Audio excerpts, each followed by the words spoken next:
तो बात करते हैं यार about the economic and the social life during the Delhi Saltanat period. Economic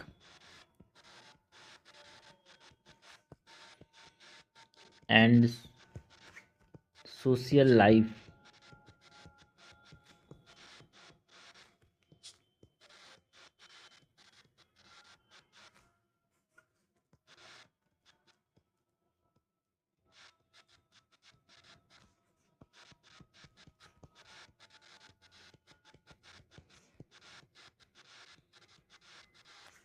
during Delhi Saltanat period.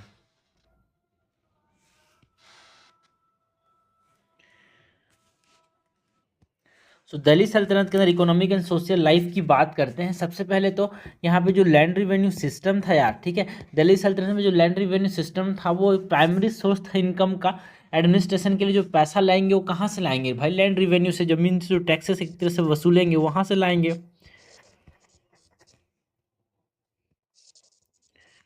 So land revenue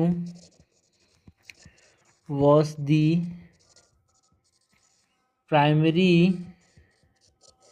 source of income for the administration. ठीक है, सो इसमें land revenue is the primary source of income, ये important चीज़ है। Next हम बात करते हैं जो पीजेंट्स थे भाई, इकोनॉमिक एंड सोशल लाइफ में पीजेंट्स की लाइफ कैसी थी उसकी बात करें।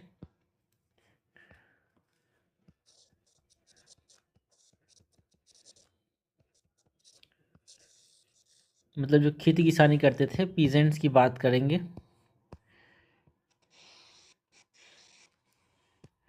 सो मेजॉरिटी ऑफ द पॉपुलेशन जो था वो पीजेंट था यार। यहाँ पे कितना टैक्स पे करता था उसकी बात करेंगे।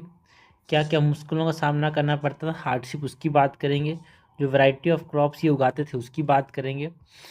यहाँ पे जो वाटर लिटिंग डिवाइसेस थे उसकी बात करेंगे। एडवांस एग्रीकल्चर प्रैक्टिसेस की बात करेंगे। सो पीजेंट्स के अंदर जो मेजोरिटी ऑफ द पॉपुलेशन है, majority of the population subsistence farming पे लेबर करता, मतलब जिंदा रहने के लिए, जीवन बसेरा करने के लिए जितना खेती करना पड़ता था उसी के फार्मिंग करते थे, बेचने के ज़्यादातर फार्मिंग नहीं करते थे। So subsistence level of farming देखने को मिलता था मेजोरिटी ऑफ द पॉपुलेशन यार। एंड टैक्सेस की बात करें तो 1/3 ऑफ, है ना, 1/3 to half of the produce उनको देना पड़ता था as revenue along with additional taxes यार। So paid 1/3 to half of the produce as revenue। इसके साथ साथ एडिशनल टैक्सेस भी देने पड़ते थे।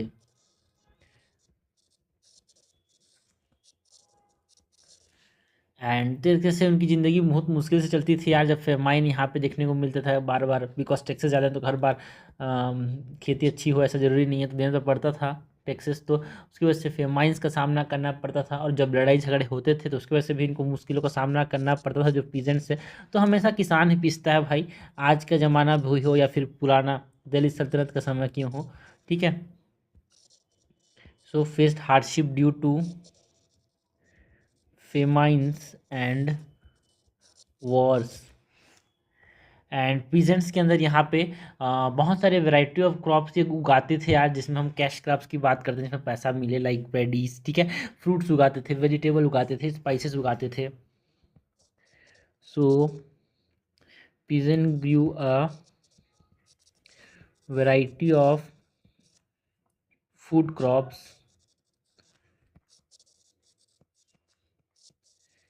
कैश क्रॉप्स,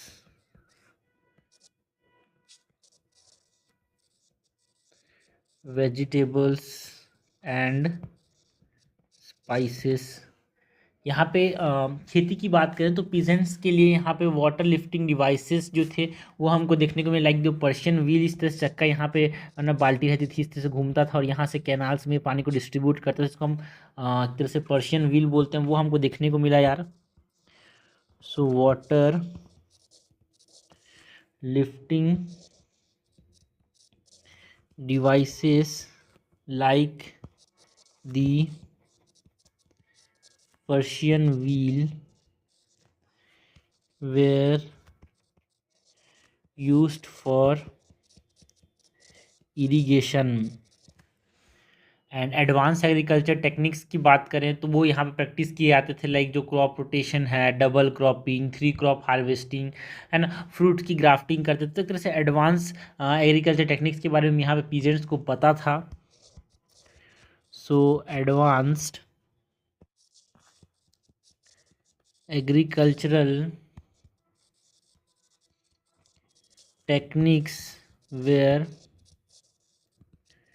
प्रैक्टिस्ड यार, जिसमें हम बात करते हैं अबाउट क्रॉप रोटेशन की, डबल क्रॉपिंग की, है ना, थ्री क्रॉप हार्वेस्टिंग की, या फिर फ्रूट ग्राफ्टिंग की। तो ये सब हमको देखने को मिले भाई।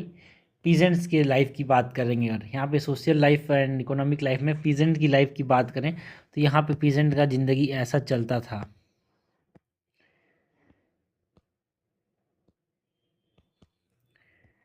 Water lifting devices, subsistence level farming, 1/3 crop का प्रोड्यूस देना पड़ता था। फेमाइंस के समय दिक्कतों का सामना करना पड़ता था यार। जैसे बहुत वैरायटी ऑफ क्रॉप्स उगाते थे। ये एग्रीकल्चर टेक्निक्स जो थे यहाँ पे एडवांस थे, ठीक है। ये बात की अबाउट दी पीजेंट्स यार। नाउ पीजेंट्स के बाद हम बात करते हैं जो रूरल गैंट्री थी, मतलब जो किसान, मतलब जो गांव के लोग थे वो कैसे जीते थे उनकी बात करें।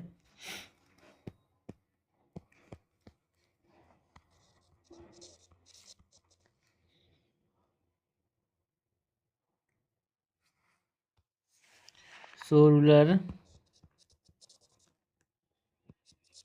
गैंट्री की बात करें, ठीक है, तो जो गांव के लोग थे रूरल गैंट्रीज थे उसकी अगर हम बात करें तो यहाँ पे वो कैसे जीते थे ज़िंदगी को यार।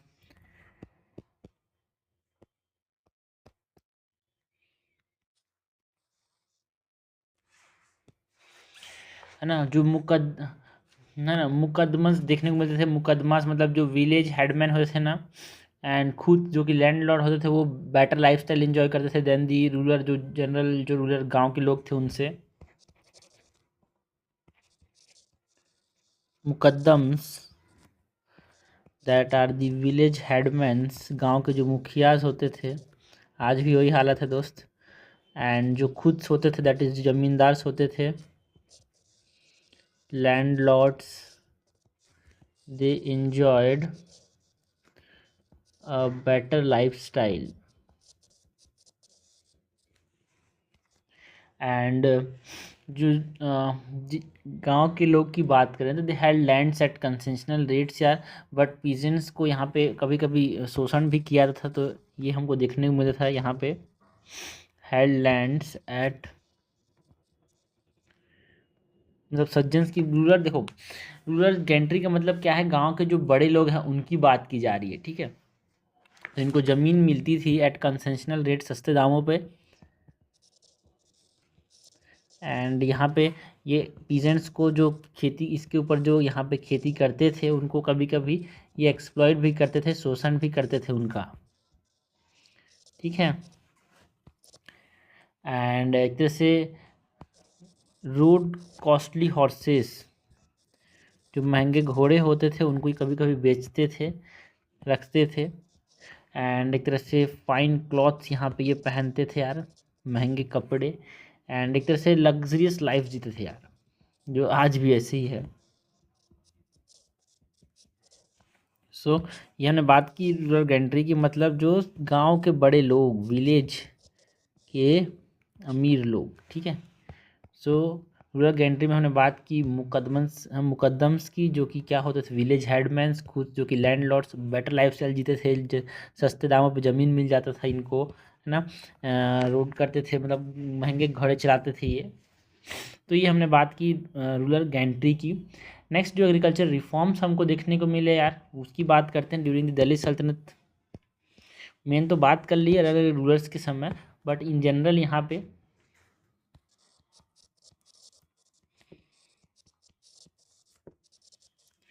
एग्रीकल्चर रिफॉर्म्स की बात करें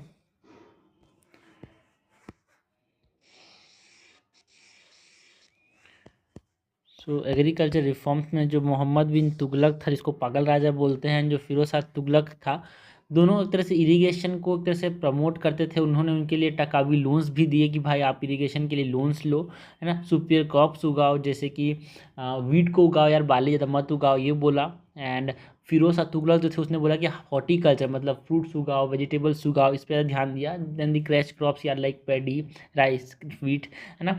एंड मोहम्मद बिन तुगलक एक तरह से दीवानी खोई इसने एक तरह से क्रिएट किया, जो डिपार्टमेंट ऑफ एग्रीकल्चर था। तो दोनों मोहम्मद बिन तुगलक और फिरोज शाह तुगलक जो थे, they are particular about the agriculture reforms. यार एग्रीकल्चर रिफॉर्म्स आते ही तो दिमाग में, आपके दिमाग में दो लोग आना चाहिए, एक फिरोज शाह तुगलक और एक हमारे पास मोहम्मद बिन तुगलक।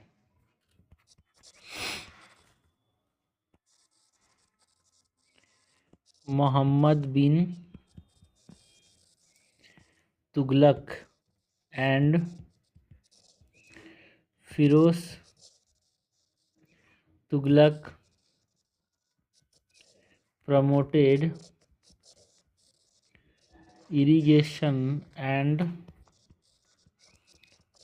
Takavi loans.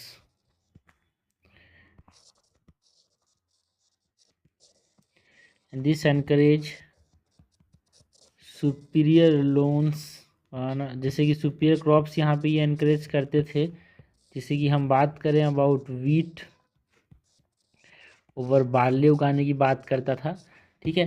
सो ये याद रखना भाई, इरिगेशन एंड टकावी लोन्स के बारे में सुनते ही आपके दिमाग में कौन आना चाहिए? मोहम्मद बिन तुगलक एंड फिरोज शाह तुगलक। यार टकावी लोन्स को इंट्रोड्यूस किसने किया था? फिरोज शाह तुगलक ने। एंड यहाँ पर हम बात करें फिरोज शाह तुगलक की प्रमोटेड हॉर्टिकल्चर, फल फूल उगाओ,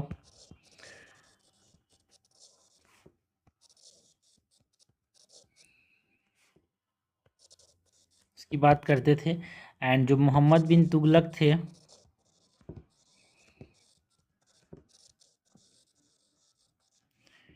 क्रिएटेड दी दीवाने खोई, जो कि एग्रीकल्चर डिपार्टमेंट था।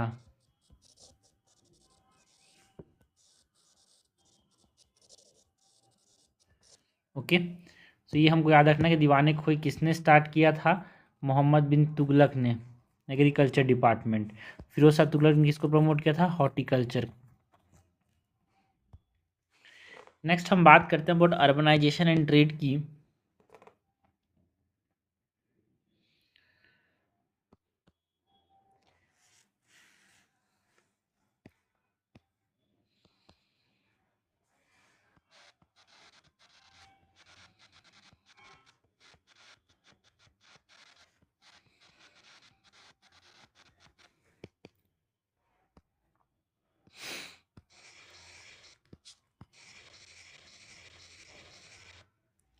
अर्बनाइजेशन एंड ट्रेड में सबसे पहले तो हम बात करेंगे अबाउट दी, जो अर्बनाइजेशन था यहाँ पे मोमेंटम गेन करना स्टार्ट किया यार during the Delhi Saltanat period.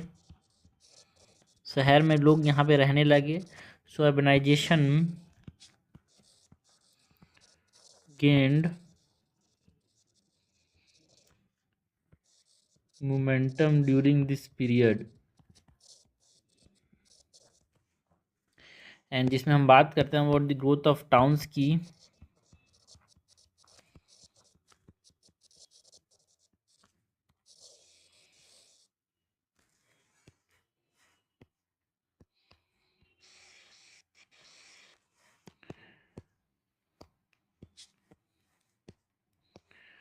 So growth of towns के अंदर जो दिल्ली है, दौलताबाद हो गया, लाहौर, मुल्तान, कारा, है ना, एक तरह से मेजर ट्रेड हब बने भाई।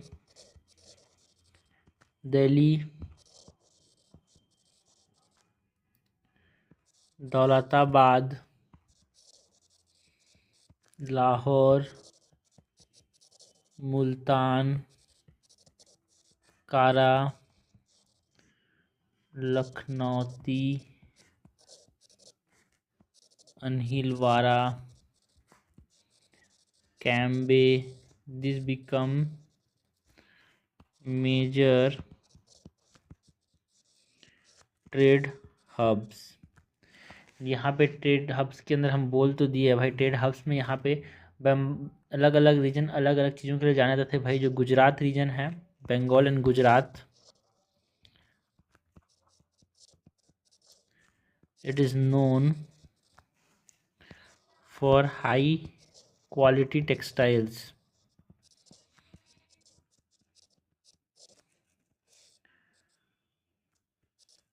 And Gujarat is famous for textile and gold and silver work. Gujarat is famous for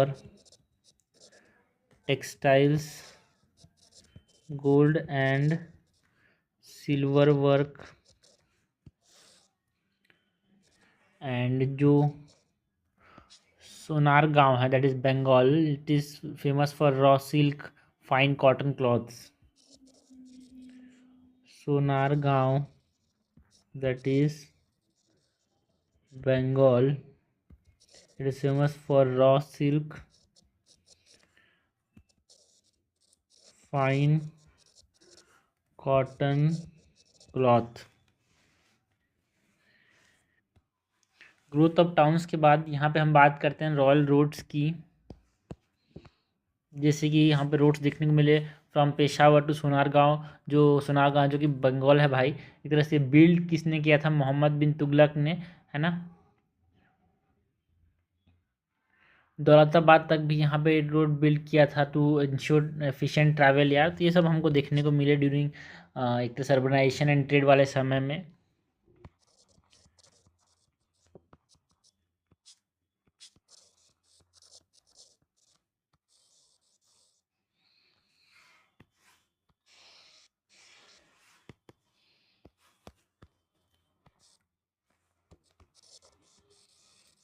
roads like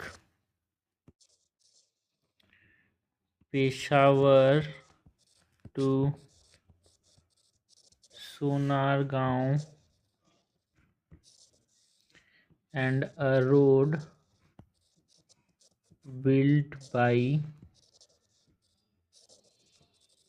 Muhammad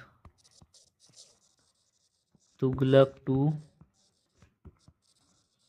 Daulatabad, जिसको कैपिटल बनाने की कोशिश की थी इन्होंने, वो एक तरह से इंश्योर करता था एफिशिएंट ट्रैवल को।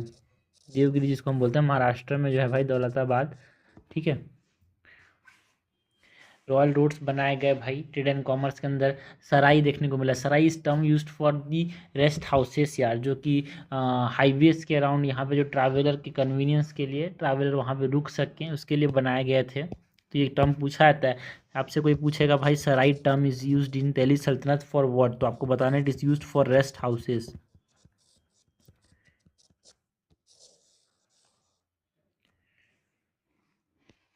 सराई are used for rest houses.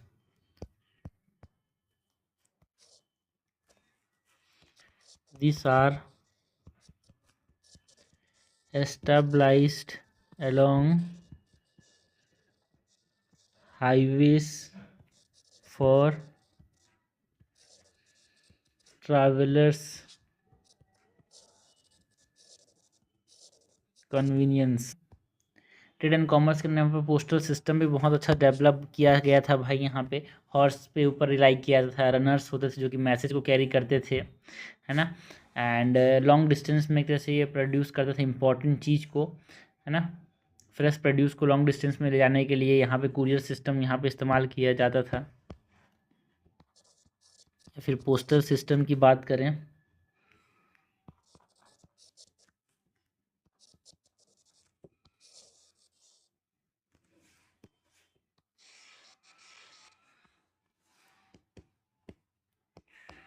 Postal system के अंदर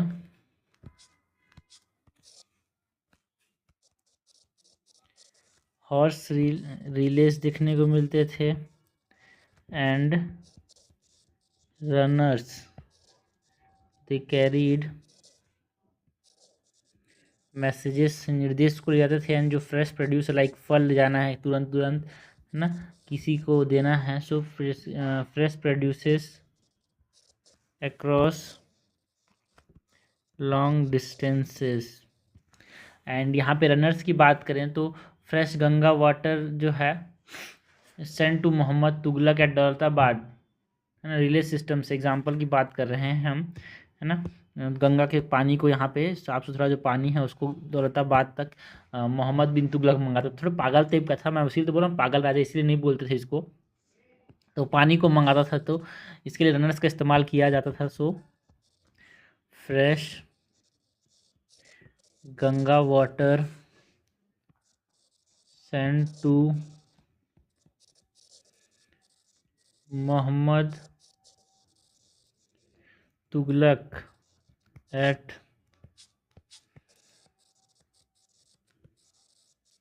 Daulatabad via relay system. Okay, postal system के बाद यहाँ पे हम अगर ट्रेड एंड कॉमर्स की बात करें,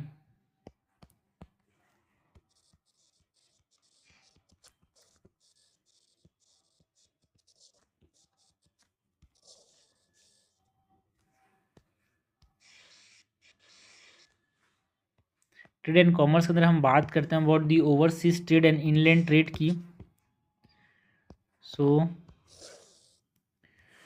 तो ओवरसीज ट्रेड, देश से बाहर जो ट्रेड जाते थे उसमें हम किसकी बात करते हैं यार?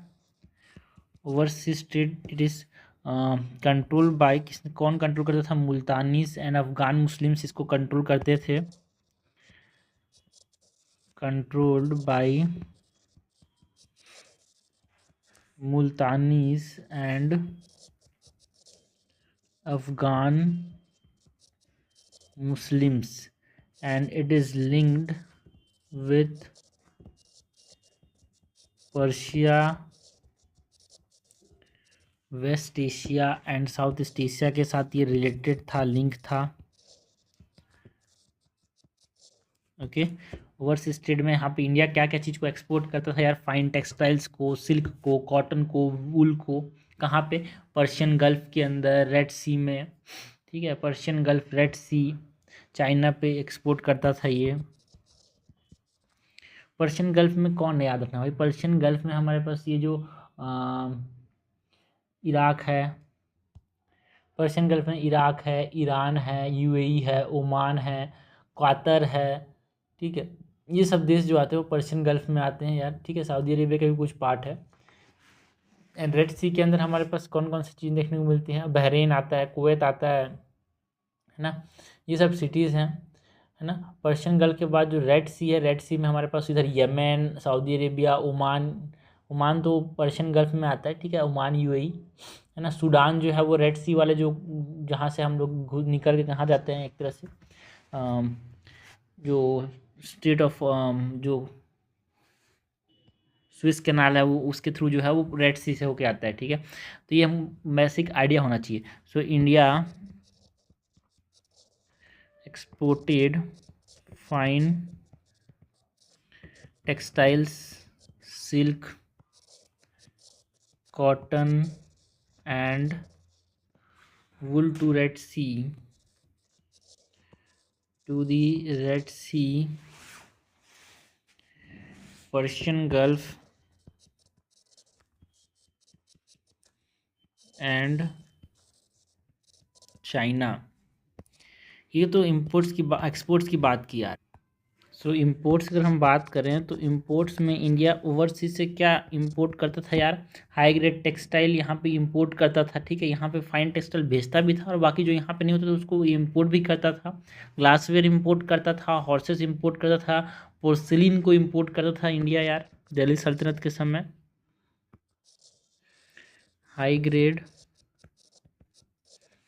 Textiles, glassware, porcelain, horses. Maritime trade की बात करें, so maritime trade was controlled by Tamils and Gujaratis जो थे वो मैरीटाइम ट्रेड को कंट्रोल करते थे, ठीक है। सो ओवरसीज ट्रेड के अंदर हमने बात की यार, ट्रेड एंड कॉमर्स में ओवरसीज ट्रेड की बात करी। सो कंट्रोल कौन करते थे दिल्ली सल्तनत के समय? जो मुल्तानीस थे वो अफगान मुस्लिम्स इसको कंट्रोल करते थे। एंड यहाँ पे इंडिया क्या क्या एक्सपोर्ट करता था? फाइन टेक्सटाइल एक्सपोर्ट करता था, सिल्क एक्सपोर्ट करता था, कॉटन एक्सपोर्ट करता था, वुल्स को एक्सपोर्ट करता था। इंपोर्ट क्या करता था? हाई ग्रेड टेक्सटाइल इंपोर्ट करता था यार, है ना। ग्लासवेयर इंपोर्ट करता था, पोर्सिलिन इंपोर्ट करता था, हॉर्सेस को इंपोर्ट किया जाता था। ज़्यादातर ये जो ट्रेड है मेरे टाइम समुद्र से जो ट्रेड हो रहे हैं ओवरसीज, उसको तमिल्स एंड गुजरातीस यहाँ पे कंट्रोल करते थे। तो ये हमने बात की ओवरसीज ट्रेड की। नाउ इनलैंड ट्रेड की बात करते हैं। ज़मीन के अंदर जो ट्रेड होते थे उसको भी कौन डोमिनेट करता था? इसको भी गुजराती की जो मारवाड़ीज थे वो यहाँ पे आज भी देखते हैं भाई, जो बिजनेस लाइन में मारवाड़ीज ही हैं। सो गुजरात के जो मारवाड़ीज हैं, मुस्लिम बोहरा मर्चेंट्स जो थे, वो एक तरह से इनलैंड ट्रेड को डोमिनेट करते थे। Inland trade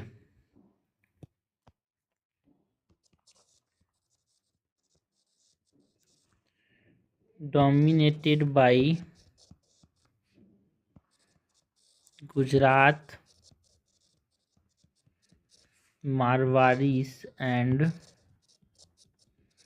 Muslim Bora merchants. Okay, ये सब इकोनॉमिक्स के बारे में बात करें। नेक्स्ट यहाँ पे इंडस्ट्रीज एंड क्राफ्ट की बात करें अगर,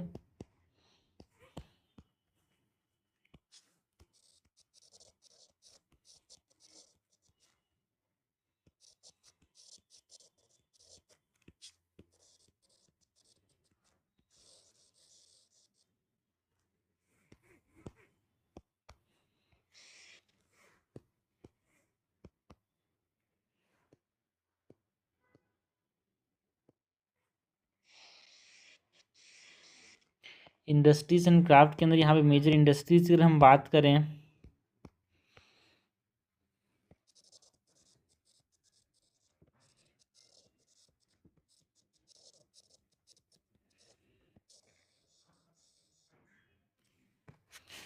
सो उसमें हम बात करते हैं अबाउट टेक्सटाइल इंडस्ट्रीज़ की, सीरीकल्चर की, हम बात करते हैं पेपर इंडस्ट्रीज़ की, हम बात करते हैं अबाउट जो कारपेट लेदर मेकिंग इंडस्ट्रीज़ की यार।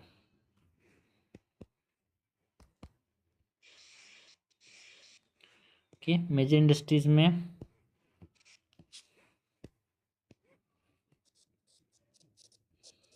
Textile industries,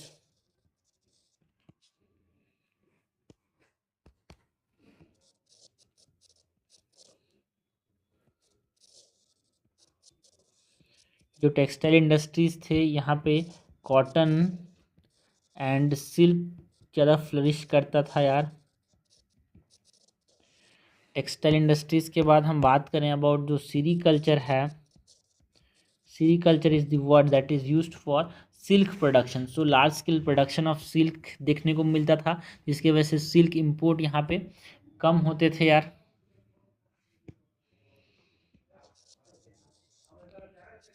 large scale production reduced silk imports। And paper industries की बात करें,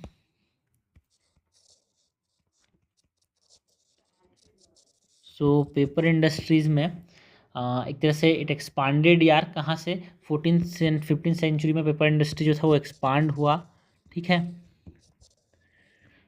expanded from the 14 to 15th century and leather making, metal crafts, carpet weaving, James, jewellery, ये सब हमको यहाँ पे देखने को मिला। इंडस्ट्रीज़ की बात करें तो leather making,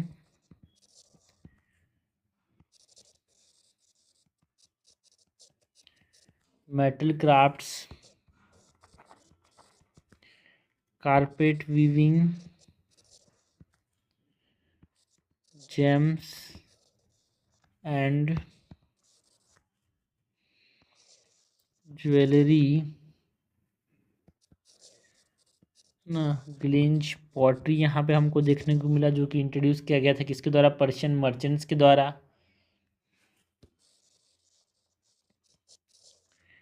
introduce by Persian merchants. Stone masonry देखने को मिला, टेक्सटाइल्स जो थे ना, ग्लेंज टाइल्स, ये सब चीज़ का यहाँ पे इंडस्ट्रीज जो थी वो हमको देखने को मिली ड्यूरिंग दी दिल्ली सल्तनत के अंदर। हम बात करें अगर इकोनॉमी की, तो ये हमारे पास चीज़ें देखने को मिली भाई। Okay, so industries and craft में हमने बात की अबाउट दिस। हमारे पास है ना यहाँ पे इंडस्ट्रीज़ के अंदर बात करें, मेजर इंडस्ट्रीज, तो यहाँ पे हमारे पास वेपन्स भी बनाए जाते थे भाई, लड़ाई झगड़ा के लिए वेपन्स बनाए जाते थे। सो मेटल एंड वेपनरी के अंदर बात करें, जो वुड्स स्टील है वो इस्तेमाल किया जाता था for sword making. Metal and weaponry,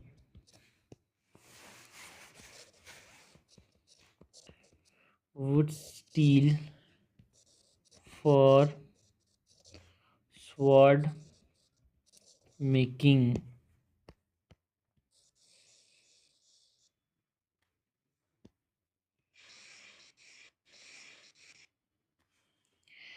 सो यहाँ पे रॉयल कारखानास होते थे जो कि लग्जरियस गुड देते थे to the sultans and nobles को यार। Royal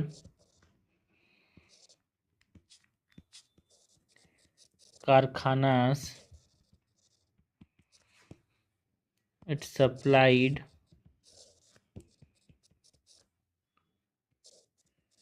luxurious goods to the sultan and nobles.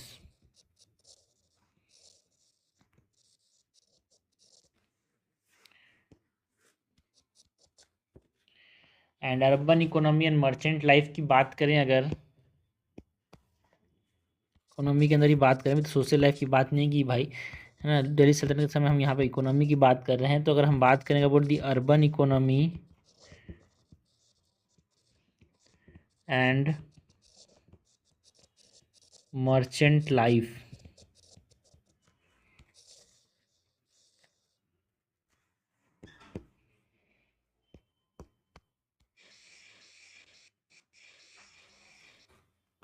सो यहाँ पे जो वेल्दी मर्चेंट्स थे उनकी अगर हम बात करें,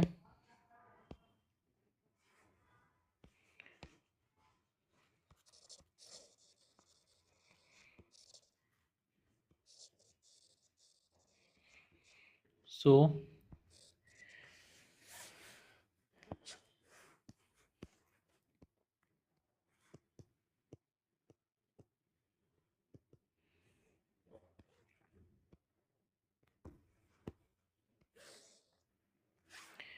वेल्दी मर्चेंट्स के अंदर हम बात करते हैं अगर कैम्बे की, so Cambay is known for wealthy merchants यार। लाइक बहुत सारे जेन्स जो थे वो यहाँ पे स्पॉन्सर करते थे टेम्पल कंस्ट्रक्शन को।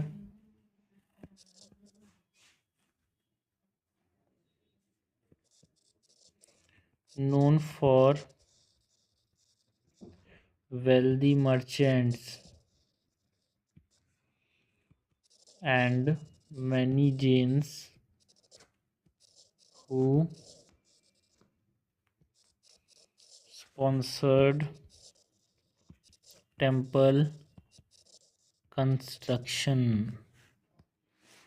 कैम्बे के बाद यहाँ पे मर्चेंट्स जो थे वो लग्जरियस लाइफ जीते थे यार, है ना, बहुत बड़े बड़े हाउसेस में जीते थे, ऑर्किड्स गार्डन रहते थे इनके पास। सो मर्चेंट लिव्ड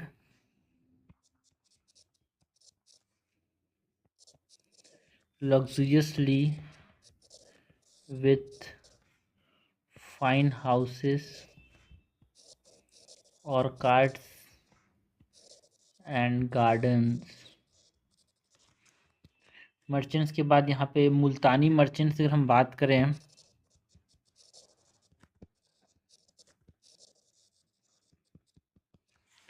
सो जो मुल्तान के जो मर्चेंट्स थे वो इतने अमीर थे कि वो मनी देते थे नोबल्स को सेलिब्रेट करने के लिए उधारी में. So wealthy enough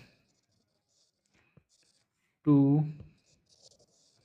lend money to nobles for celebrations. Luxury की बात करें तो जो वेल्दी मर्चेंट्स थे किस प्रकार के लग्जरी लाइफ जीते थे भाई. सो एक तरह से मर्चेंट बहुत अमीर घर घर के थे और बहुत पैसा रखते थे, तो घोड़े जो थे वो बहुत लग्जरीज और फाइन घोड़े चलाते थे, फेस्टिवल्स को सेलिब्रेट करते थे बड़े बड़े स्टाइल्स में, ग्रेट स्टाइल्स में. तो ये हमको समझ आता है भाई कि बहुत अमीर थे. जो मर्चेंट्स थे road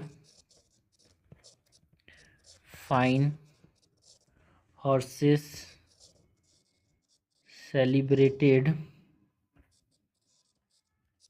festivals in great style. तो ये हमने बात की अबाउट द वेल्दी मर्चेंट्स की यार.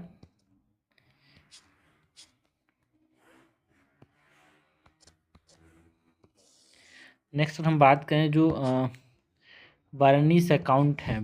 अलबुरनी यहाँ पे आया था, उसने अकाउंट में बताया है कुछ चीज़ों के बारे में. जो मोरक्कन ट्रैवलर है उसने बताया है भाई यहाँ पे मर्चेंट्स के बारे में, इकोनॉमी के बारे में. सो अलबुरनी के अगर अकाउंट्स की बात करें सो उसने बताया कि जो मुल्तानी मर्चेंट्स थे बहुत सारा सोना और चांदी रखते थे यार. मुल्तानी merchants owned abundant gold and silver. And जो वेल्दी मर्चेंट्स थे है ना, उनका एक सिग्निफिकेंट इन्फ्लुएंस होता था यार लोगों के बीच में. एंड है ना अमीर ज़िंदगी जीते थे, बहुत लेविशली ज़िंदगी जीते थे. ये बरनी अलबिरूनी जो आया था Moroccan traveller during the Mohammad bin Tughlaq, उसने यहाँ पे मेंशन किया है इस चीज़ के बारे में. So wealthy merchant had significant influence and they lived lavishly. अगर टेक्नोलॉजिकल डेवलपमेंट की बात करें ड्यूरिंग दैट दिल्ली सल्तनत टाइम,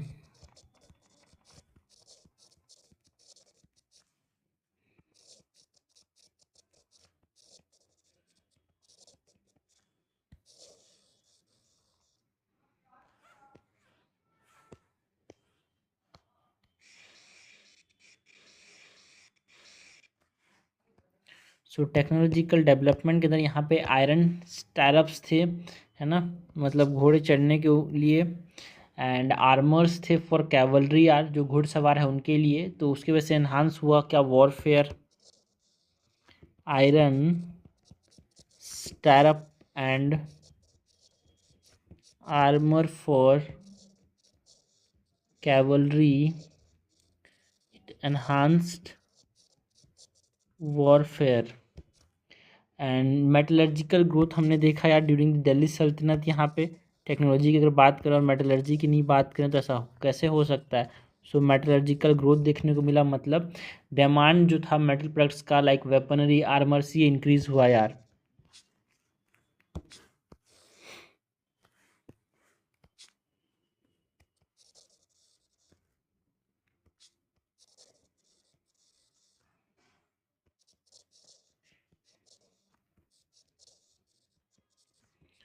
सो मेटलर्जिकल ग्रोथ के अंदर हमने बात की दैट जो इंक्रीज डिमांड था, increase demand for metal products for weaponry and armour. And जो यूज था सुपीरियर मेटल है ना, वो देखने को मिला यार मॉन्यूमेंट बिल्डिंग के अंदर, आर्चेस एंड डोम्स के अंदर. Use of superior mortar, mortar मतलब जो सीमेंट है एक प्रकार का, it led to the construction of monumental buildings with arches and domes. Okay, iron stirrup armours for cavalry, ये सब देखने को मिला। ठीक है, मेटल प्रोडक्ट्स का डिमांड यहाँ पे इंक्रीज हुआ यार। कंस्ट्रक्शन मोन्यूमेंटल बिल्डिंग्स का देखने को मिला, क्योंकि यहाँ पे सुपीरियर मोटर से इस्तेमाल किया गया। तो ये सब हमने बात की अबाउट द इकोनॉमी यार, इकोनॉमी की बात की ड्यूरिंग द दिल्ली सल्तनत। नेक्स्ट हम बात करते हैं अबाउट द सोशल लाइफ। ठीक है, पीजेंट की इकोनॉमी की बात की है ना, रूरल गैंट्री की economy, agriculture reforms, urbanisation and trade में growth of towns, royal routes, sarais which are the rest houses, portal system, trade and commerce, industry and craft की बात की, urban economy and merchant life, technological development. So ये सब economy के अंदर cover होता है ड्यूरिंग द दिल्ली सल्तनत। नेक्स्ट हम बात करते हैं about the social life during the Delhi Saltanat period.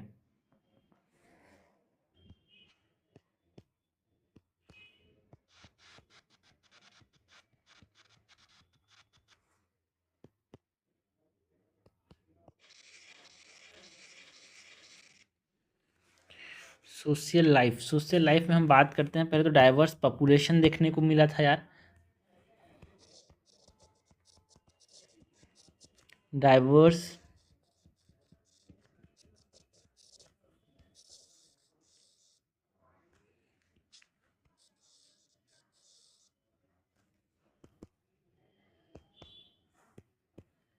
Diverse population देखने को मिला था अपने को।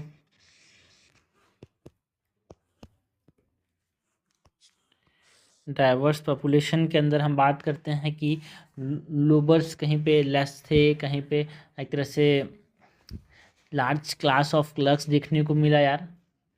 शॉपकीपर्स थे, आर्टिशंस थे, बेगार्स थे। तो ये सब एक तरह से डिफरेंट डिफरेंट पॉपुलेशन हमको देखने को मिला। लेसर नोबल्स, नोबल्स कम थे। लार्ज क्लास ऑफ क्लर्क्स देखने को मिले during the Delhi Saltanat period. Shopkeepers थे, आर्टिसंस थे, बेगार्स थे। बेगार्स मीन्स जो कि जैसे बंधुआ मजदूरी करते थे। ठीक है ना। गवर्नमेंट क्लर्क्स की बात करें तो दे आर मोस्टली मुस्लिम, जो थियोलॉजिशियंस थे उनसे लिए जाते थे, मतलब जो उलेमास थे वो यहाँ पे जनरली यहाँ पे अपॉइंट किए जाते थे। So government clerks mostly drawn from Muslim theologians, जिसको हम उलमा कहते हैं, जो कि जैसे स्पिरिचुअल लीडर्स होते थे यार।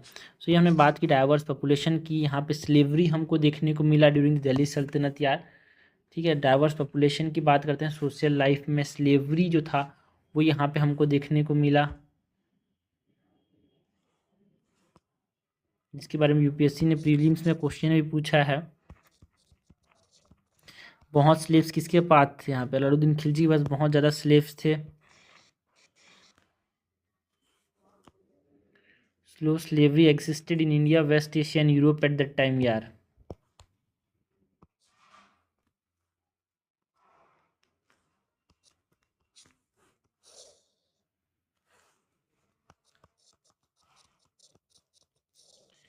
एग्जिस्टेड इन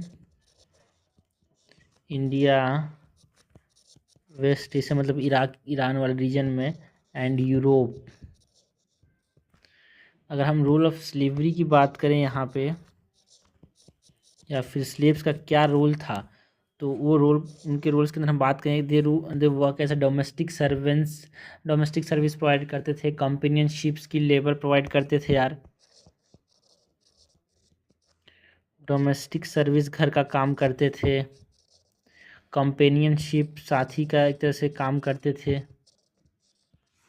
स्किल लेबर के जैसे काम करते थे। तो इस सब तौर पे ये एम्प्लॉय किए जाते थे स्लेव्स को। ठीक है, एंड एक तरह से कहीं कहीं पे ये जो स्लेव्स थे वो हाई ऑफिसेस के तक पहुंच जाते थे, जैसे कुतुबुद्दीन ऐबक खुद एक स्लेव था, लेकिन वो है ना प्रमोट होते होते कहाँ तक, राजा तक बन गया। सो सम रोज टू हाई ऑफिसेस एग्जाम्पल है ना। तो सबसे ज़्यादा यहाँ पे जो स्लेव्स की, मैंने अलाउद्दीन खिलजी की बात की नहीं, फिरोज शाह तुगलक के पास बहुत सारे स्लेव थे। सबसे ज़्यादा जो स्लेव्स थे यहाँ पे फिरोज शाह तुगलक के समय हमने बात की, अराउंड 1.5 लाख, मतलब 1,80,000 तक स्लेव्स थे भाई इस समय।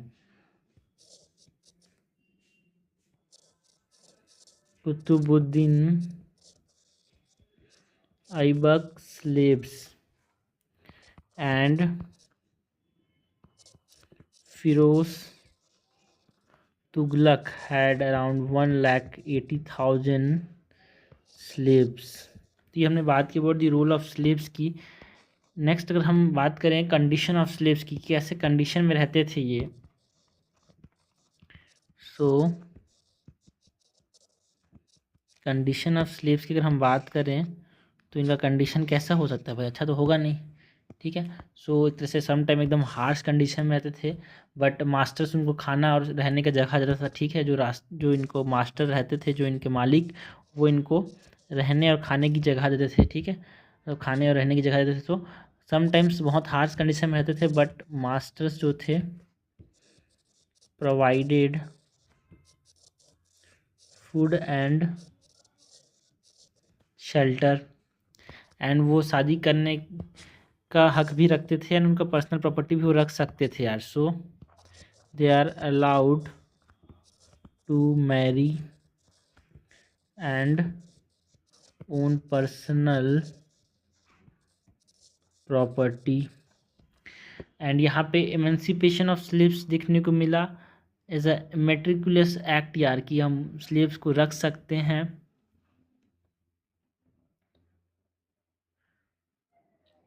वो एक तरह से बहुत अच्छा माना जाता था, ठीक है।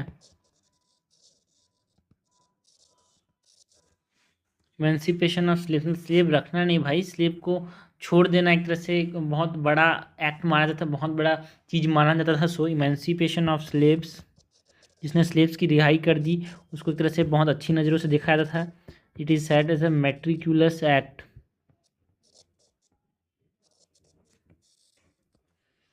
ठीक है। अगर यहाँ पे हमने condition of slaves, rule of slaves की बात की, तो अगर हम यहाँ पे बात करें टाइप्स ऑफ स्लेव्स की, जो कि यहाँ पे हिंदू शास्त्र के अंदर बताया गया है। So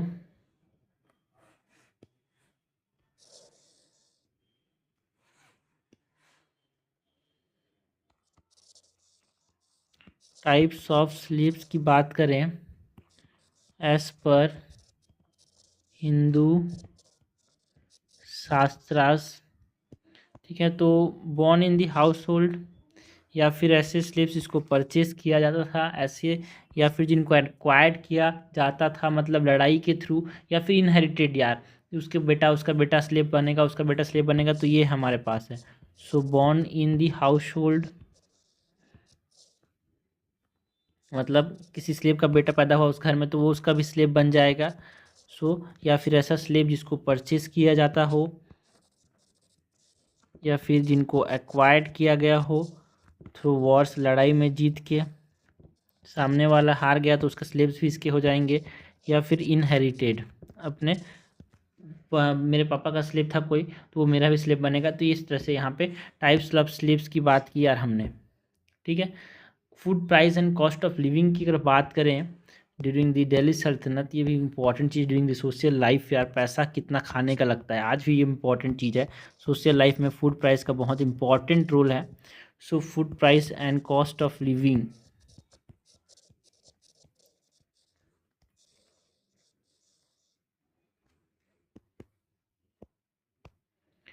food price and cost of living के अंदर हमने बात की है अबाउट जो मोहम्मद तुगलक था ना भाई, इसने एक तरह से पैसा कैसे उस समय एकदम प्राइस जो था हाइक हो गया था फूड प्राइस का, जिसकी वजह से बहुत नुकसान झेलना पड़ा। उसने तो रिवेन्यू बढ़ा दिया, वो बैकफायर कर गया यार, फेमाइंस देखने को मिले।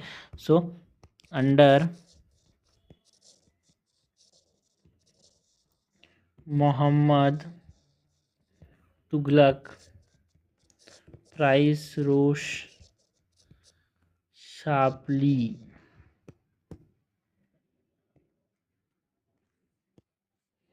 एंड अंडर फिरोज तुगलक जो प्राइस था इट फेल बैक बिकॉज उसका अच्छा पॉलिसी उसने एक तरह से इंट्रोड्यूस किया, जैसे कि अलाउद्दीन के लेवल में एग्रीकल्चर एक्सपांसन देखने को मिला यार, तो उसके वजह से भी यहाँ पे हमारे पास प्राइस कम हुआ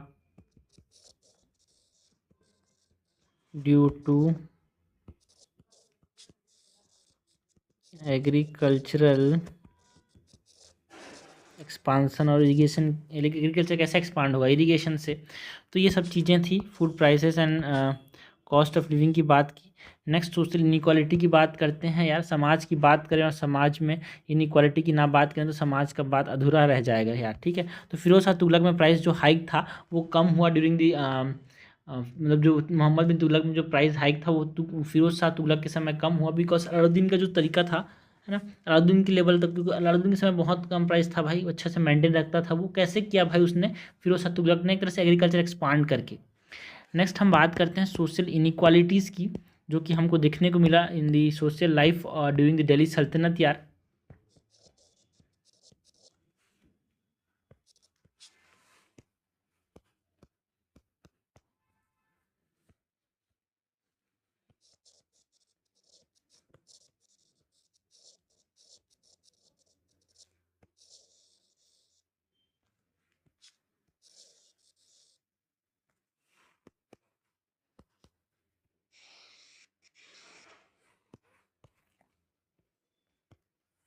सोशल इनइक्वालिटी के अंदर यहाँ पे शार्प कॉन्ट्रास्ट था बिटवीन नोबिलिटी कैसे जीते थे एंड कॉमन लोग कैसे जीते थे, उनके बीच में कितना अंतर था। मुस्लिम मेजोरिटी मतलब मुस्लिम जो नोबिलिटी थे वो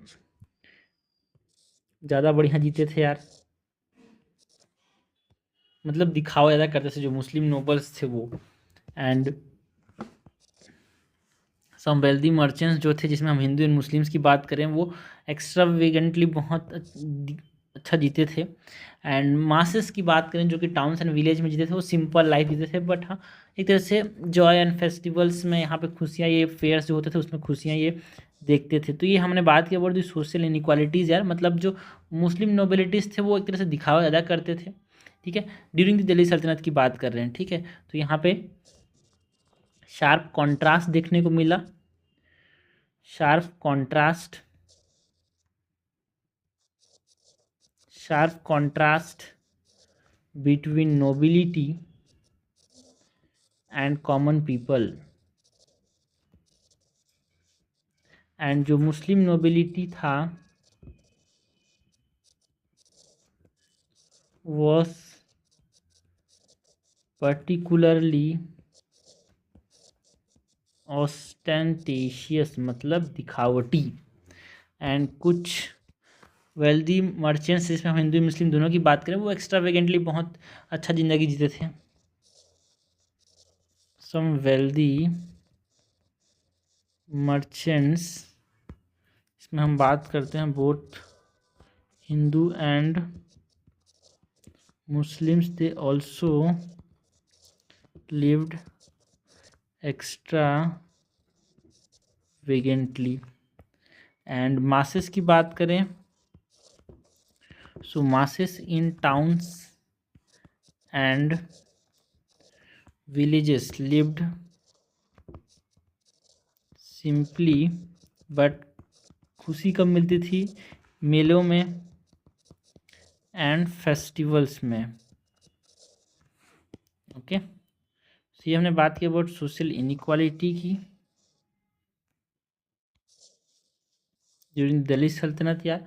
इस प्रकार से हमारे पास जो सोशल लाइफ एंड जो इकोनॉमिक था during this Delhi Saltanat period, वो हमने बात की यहाँ पे।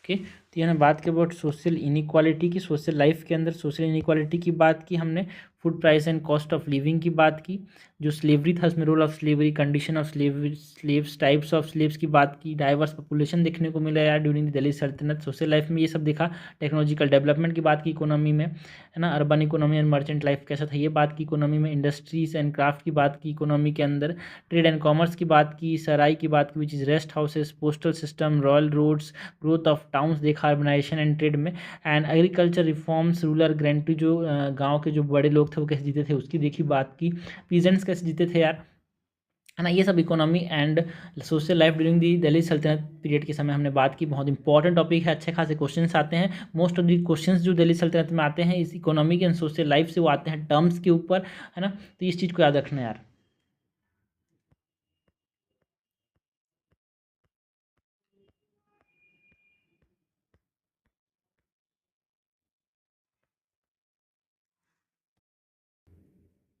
आगे सोशल लाइफ के अंदर हम बात करते हैं about the Hindu social structure की।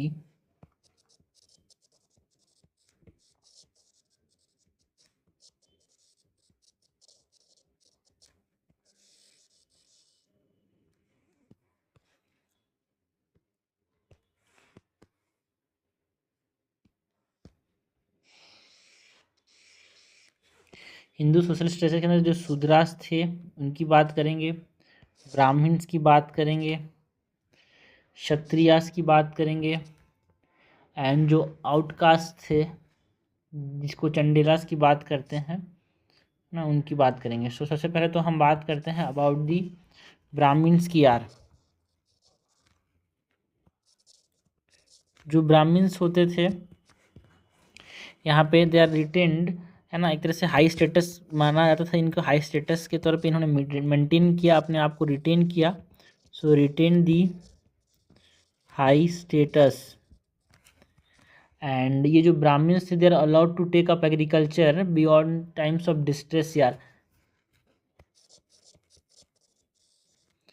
अलाउड टू, जब मुश्किल समय आता था तो एग्रीकल्चर करने पे भी यहाँ पे इनको अलाउ किया ज़्यादा था, so they are allowed to take up agriculture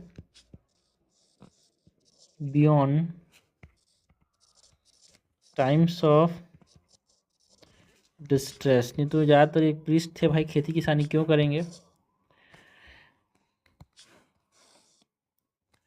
Brahmins के बाद जो क्षत्रियास हैं उनकी बात करें,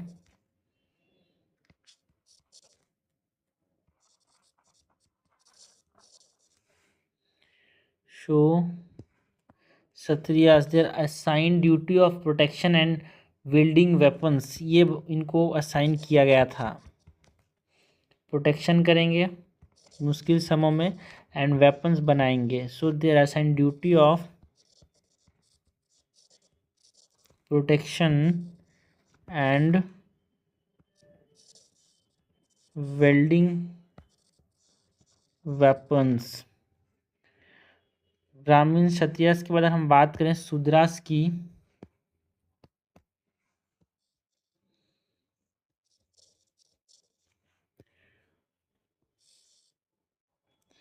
Shudras are expected to serve upper caste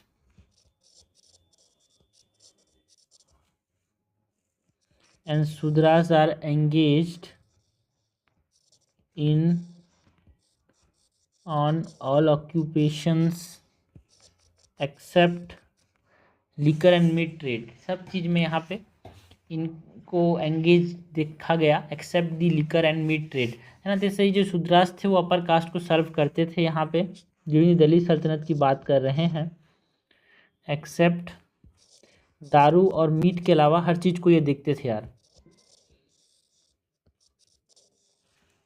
and they could not study and recite Vedas, इनको वेदास पढ़ने की इनको इजाज़त नहीं थी यार, है ना, बट ये पुराणास को सुन सकते थे, ठीक है, वेदास को नहीं पढ़ सकते थे, जिसमें उनके बारे में अच्छा बताया गया ना वो नहीं पढ़ सकते, बुरा बताया गया वो अच्छा वो पढ़ सुन सकते, ठीक है। So they could not study और recite Vedas but could hear Puranas, पुराना स्लाइड यहाँ पे हम बात कर लेते हैं about Ramayana Mahabharata and extreme views की बात करें, जो कि यहाँ पे अगर शूद्रास के बारे में बात करें तो वो शेयरिंग फूड खाना नहीं एक दूसरे से शेयर कर सकते भाई, एक लिविंग स्पेस में नहीं रह सकते, ठीक है। एंड लर्निंग उनसे नहीं सीख सकते। ये सब यहाँ पे एक्सट्रीम व्यूज़ थे यार शूद्रास के रिगार्डिंग ड्यूरिंग द दिल्ली सल्तनत। सो extreme views discourage sharing food,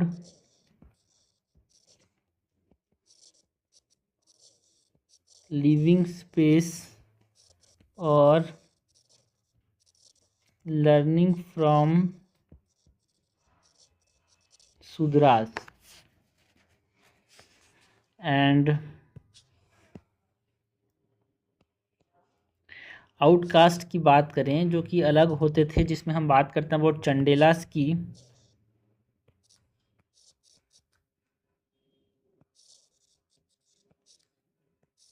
है ना। चंडेलास एसेट्रा के लोगों की बात करते हैं, they are subjected to severe social restrictions यार, subjected to severe social restrictions.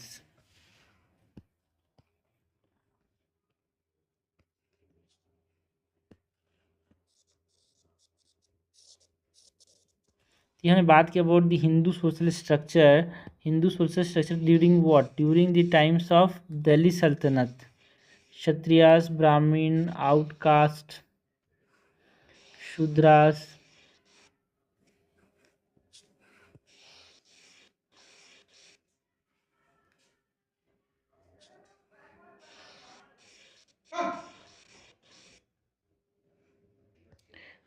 Hindu social structure के बाद हम बात करते हैं यार वुमेन की, सोशल लाइफ की बात करें, वुमेन की बात ना करें ऐसा हो ही नहीं सकता यार।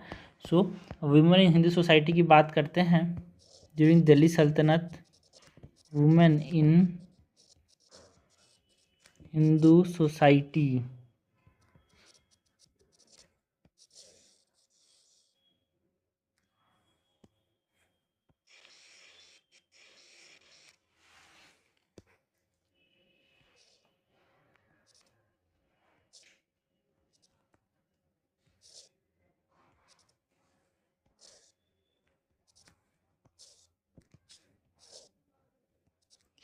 जिसमें यहाँ पे जो प्रैक्टिस ऑफ सती था वो हमको देखने को मिला यार,